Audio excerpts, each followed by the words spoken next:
হাসপাতালের বেডে শুয়ে যখন প্রসব ব্যথায় ছটফট করছিলাম, তখন আমার পাশে দাঁড়িয়ে থাকা কর্মরত ডাক্তার আমার শাশুড়িকে বলল, পেশেন্টের স্বামী কোথায়?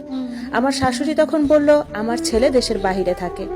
ডাক্তার তখন বলল, স্বামীর সাথে পেশেন্টের একটু কথা বলান, কথা বললে পেশেন্ট একটু সাহস পাবে, প্রথমবার মা হচ্ছে তো, এই মুহূর্তে পেশেন্টের একটু সাহসের প্রয়োজন। শাশুড়ি যখন আমার স্বামীকে ফোন দিয়ে ফোনটা আমার হাতে দিলেন, আমি ফোনটা কানের কাছে নিতেই অপর প্রান্ত থেকে আমার স্বামী আমায় বলল, এত ঢং করো কেন? দেশে কি তুমিই শুধু মা হচ্ছ, আর মেয়েরা কি মা হয়নি? আমি কিছু না বলে কান থেকে ফোনটা সরিয়ে নিলাম। আমার দুই চোখ বেয়ে অনবরত পানি পড়তে লাগলো। আমি বুঝতে পারছিলাম না আমার প্রসব ব্যথায় বেশি যন্ত্রণা হচ্ছে নাকি স্বামীর কথায় বেশি যন্ত্রণা হচ্ছে।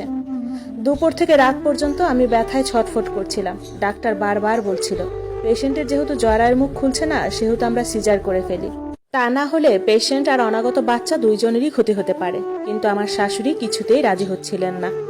উনি বলছিলেন আরো অপেক্ষা করতে। আমার মা যখন আমার শাশুড়িকে বললেন, বেআইন সাহেব, আমার ছোট মেয়েটার খুব কষ্ট হচ্ছে, আপনি সিজার করার অনুমতি দেন। মায়ের কথা শুনে আমার শাশুড়ি মুখ বাঁকিয়ে বলল, সিজার করতে যে বলছেন, জানেন সিজার করতে কত টাকা খরচ হয়? আপনারা যদি সিজার করার টাকা দিতে পারেন তাহলে সিজার করান। শাশুড়ির কথা শুনে আমার মা মাথা নিচু করে নীরব হয়ে রইলেন, কারণ আমার পরিবারের সাধ্য ছিল না সিজারের খরচ বহন করা। ছোট্ট একটা মুদি দোকান করে বাবা সংসার চালান। তাছাড়া আমার ছোট দুইটা বোন আছে, বিয়ের বাকি, বাবার তাদের কথাও চিন্তা করতে হয়। আমি পাশে বসে থাকা মাকে বললাম, মা, আমি যদি ব্যথায় মরেও যাই তবু আমাকে সিজার করায়ও না। মা তখন আঁচল দিয়ে চোখের জল মুছতেছিল আর আমার মাথায় হাত বুলিয়ে দিচ্ছিল।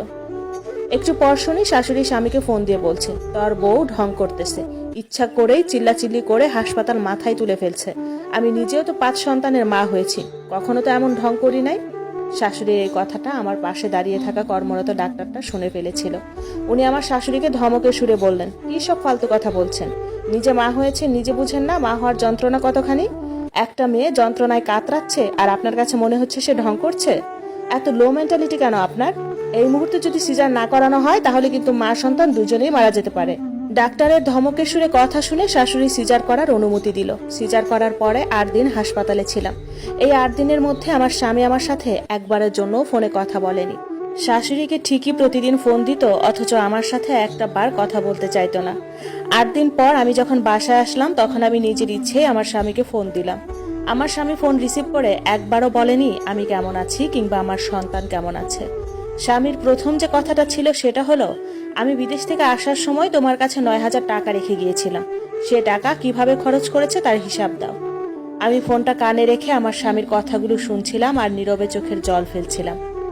আমার স্বামী কখনো আমার কাছে টাকা পাঠাতো না, সব টাকা আমার শাশুড়ির কাছে পাঠাতো।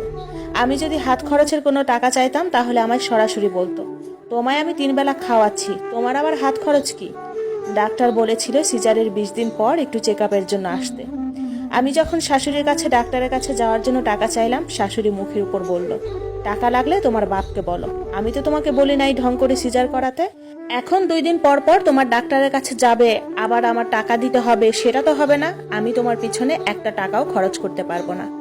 বাধ্য হয়ে বাবাকে যখন ফোন করে বললাম, বাবা, আমার কিছু টাকা লাগবে, আমার ডাক্তার দেখানোটা খুব জরুরি, তখন বাবা আমায় উত্তর দিল, বিয়ের আগেও তোর খরচ বহন করতাম, আর এখন বিয়ের পরও যদি তোর খরচ বহন করতে হয় তাহলে তোকে বিয়ে দিয়ে লাভ হলো কি? তোর বোঝা উচিত তোর বিয়ে হয়ে গেছে, তোর প্রতি এখন আমার কোনো দায়ভার নেই। আমি বাবার কথা শুনে ফোনটা রেখে দিলাম। আর যদি বাবা বলতো আমার কাছে টাকা নেই, আমি দিতে পারবো না, তাহলে হয়তো কোনো কষ্ট পেতাম না। কিন্তু বাবা যখন বলল আমার প্রতি তার কোনো দায়ভার নেই, তখনই খুব কষ্ট পেলাম। তার মানে মেয়েরা বিয়ের পর সত্যি বাপের বাড়ি থেকে পর হয়ে যায়। সিজার করার 45 দিন পর্যন্ত খুব সাবধানে কাজকর্ম করতে হয়, কিন্তু আমি সিজার করে বাড়ি আসার পর থেকে শাশুড়ি আমার উপর কাজের মাত্রাটা দ্বিগুণ বাড়িয়ে দিয়েছেন। আর তার কারণ হলো, আমার কেন নর্মাল ডেলিভারি হলো না, আমার কেন সিজার লাগলো। সেদিন স্বামীকে যখন বললাম আমার শরীরটা ইদানিং খুব খারাপ যাচ্ছে, আমায় কিছু টাকা পাঠাবেন, আমার ডাক্তার দেখানোটা খুব জরুরি, আমার স্বামী তখন উত্তর দিল, তুই এখনো মরিস না কেন? স্বামীর কথা শুনে নীরবে চোখের জল ফেলা বাদে আমার আর কিছুই বলার থাকে না। রাতে বিছানায় বসে ভাবছিলাম আমার জীবনের সবচেয়ে বড় ভুল হলো মেয়ে হয়ে জন্মানো, আর দ্বিতীয় ভুলটা হলো বাবা মায়ের পছন্দের পাত্রকে বিয়ে করা। এখন যদি আমি আমার স্বামী সংসার না করি তাহলে আমার নিজের বাবা মাই আমার দায়িত্ব নেবে না, আর আমি যদি এই সংসার করি তাহলে প্রতিনিয়ত জ্বলে পড়ে মরব। আমি এখন কি করতে পারি? আচ্ছা, এই অবস্থায় একটা মেয়ে কি করতে পারে কিংবা কি করণীয়, এর উত্তর কি এই সমাজ কিংবা সমাজের মানুষ দিতে পারবে? প্রশ্ন রয়ে গেল এই সমাজ আর সমাজের মানুষের কাছে।